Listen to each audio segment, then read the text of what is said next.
उत्तर प्रदेश में बाहुबलियों का बल थोड़ा सा कम जरूर हुआ है, लेकिन जब मौसम चुनावी हो और एक एक वोट अहम हो, तब बाहुबलियों के बल को भी आधार मिल ही जाता है। यूपी के दो बाहुबली धनंजय सिंह और राजा भैया आज चर्चाओं में रहे। एक बाहुबली ने बीजेपी को समर्थन का ऐलान कर दिया, तो दूसरे ने अपने आप को निष्पक्ष दिखाने की कोशिश की है। देखिए ये रिपोर्ट।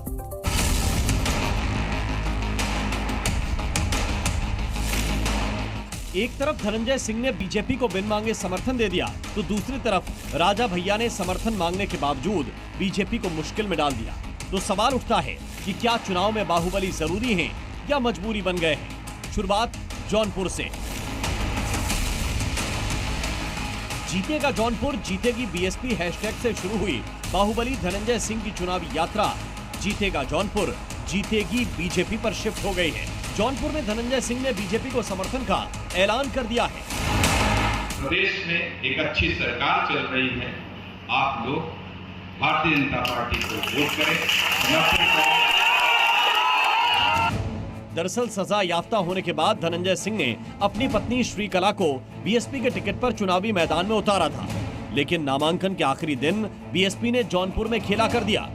श्रीकला का टिकट काटकर मौजूदा सांसद श्याम यादव को ही जौनपुर से टिकट दे दिया।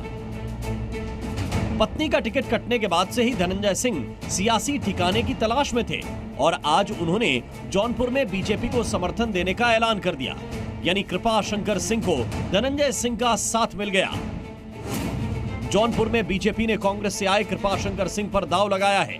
वहीं श्रीकला सिंह का टिकट काटकर बीएसपी ने श्याम यादव को उम्मीदवार बनाया है, जबकि एसपी ने बाबू सिंह कुशवाहा को जौनपुर से टिकट दिया है।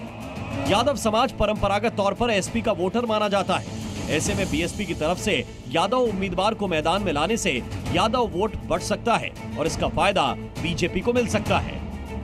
अब यूपी के दूसरे बाहुबली राजा भैया का सियासी दांव देखिए।